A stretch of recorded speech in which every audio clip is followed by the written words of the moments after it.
KaraokeBooks. The Blue Castle. Lucy Maud Montgomery. Audiobook. Chapter 29. Valency toiled not, neither did she spin. There was really very little work to do. She cooked their meals on a coal oil stove, performing all her little domestic rites carefully and exultingly, and they ate out on the veranda that almost overhung the lake. Before them lay Mistawis, like a scene out of some fairy tale of old time. And Barney smiling his twisted, enigmatical smile at her across the table. "What a view old Tom picked out when he built this shack," Barney would say exultantly. Supper was the meal Valency liked best.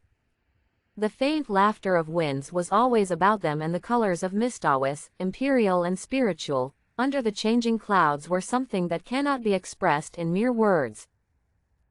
Shadows, too, clustering in the pines until a wind shook them out and pursued them over Mistawis. They lay all day along the shores, threaded by ferns and wild blossoms. They stole around the headlands in the glow of the sunset, until twilight wove them all into one great web of dusk. The cats, with their wise, innocent little faces, would sit on the veranda railing and eat the tidbits Barney flung them. And how good everything tasted! Valency, amid all the romance of Mistawis, never forgot that men had stomachs. Barney paid her no end of compliments on her cooking. After all, he admitted, there's something to be said for square meals. "I've mostly got along by boiling 2 or 3 dozen eggs hard at once and eating a few when I got hungry, with a slice of bacon once in a while and a jorum of tea." Valency poured tea out of Barney's little battered old pewter teapot of incredible age.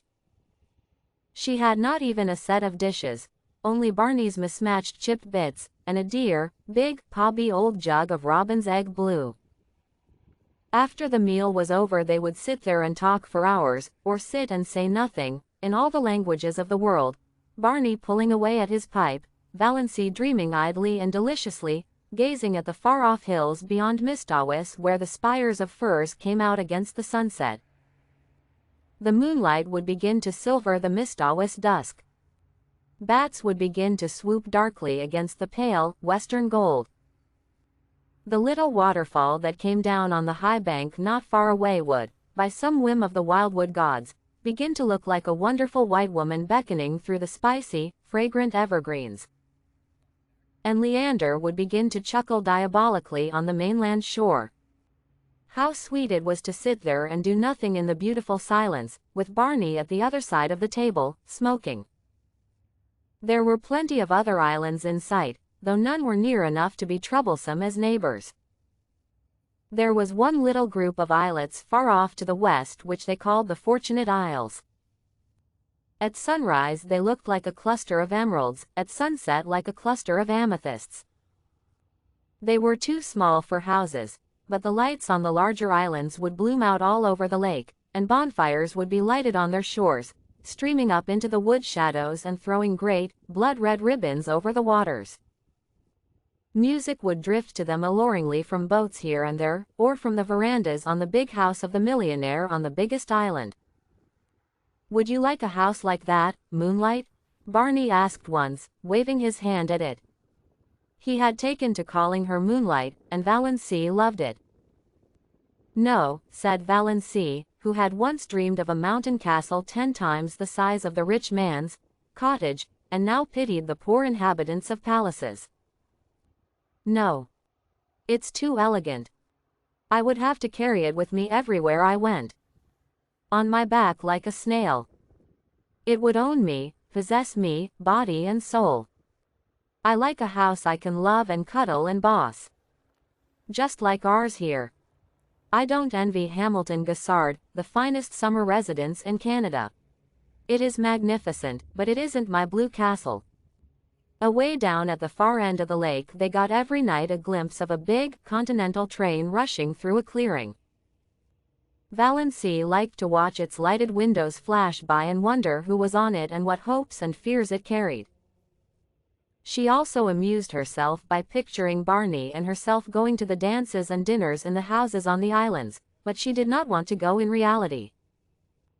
Once they did go to a masquerade dance in the pavilion at one of the hotels up the lake, and had a glorious evening, but slipped away in their canoe, before unmasking time, back to the Blue Castle. "It was lovely, but I don't want to go again," said Valancy.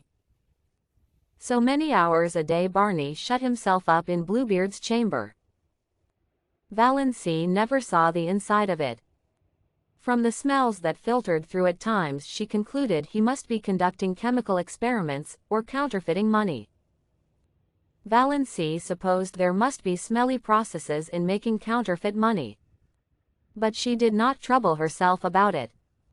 She had no desire to peer into the locked chambers of Barney's house of life. His past and his future concerned her not. Only this rapturous present. Nothing else mattered. Once he went away and stayed away 2 days and nights. He had asked Valancy if she would be afraid to stay alone, and she had said she would not. He never told her where he had been. She was not afraid to be alone, but she was horribly lonely. The sweetest sound she had ever heard was Lady Jane's clatter through the woods when Barney returned. And then his signal whistle from the shore. She ran down to the landing rock to greet him, to nestle herself into his eager arms. They did seem eager. "Have you missed me, Moonlight?" Barney was whispering. "It seems 100 years since you went away," said Valancy. "I won't leave you again." "You must," protested Valancy, "if you want to. I'd be miserable if I thought you wanted to go and didn't, because of me. I want you to feel perfectly free." Barney laughed, a little cynically. "There is no such thing as freedom on earth," he said. "Only different kinds of bondages. And comparative bondages. You think you are free now because you've escaped from a peculiarly unbearable kind of bondage. But are you?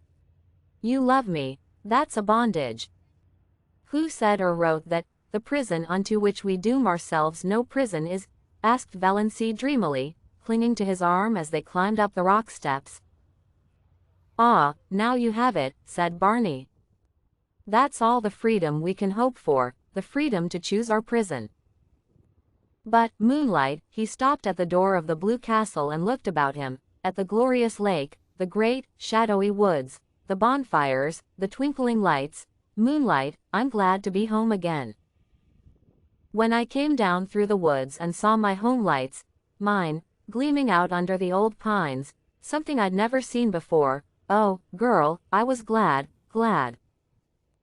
But in spite of Barney's doctrine of bondage, Valancy thought they were splendidly free. It was amazing to be able to sit up half the night and look at the moon if you wanted to. To be late for meals if you wanted to. She who had always been rebuked so sharply by her mother and so reproachfully by Cousin Stickles if she were 1 minute late. Dawdle over meals as long as you wanted to. Leave your crusts if you wanted to. Not come home at all for meals if you wanted to. Sit on a sun-warm rock and paddle your bare feet in the hot sand if you wanted to. Just sit and do nothing in the beautiful silence if you wanted to. In short, do any fool thing you wanted to whenever the notion took you. If that wasn't freedom, what was? If you liked what you heard, please subscribe to the channel.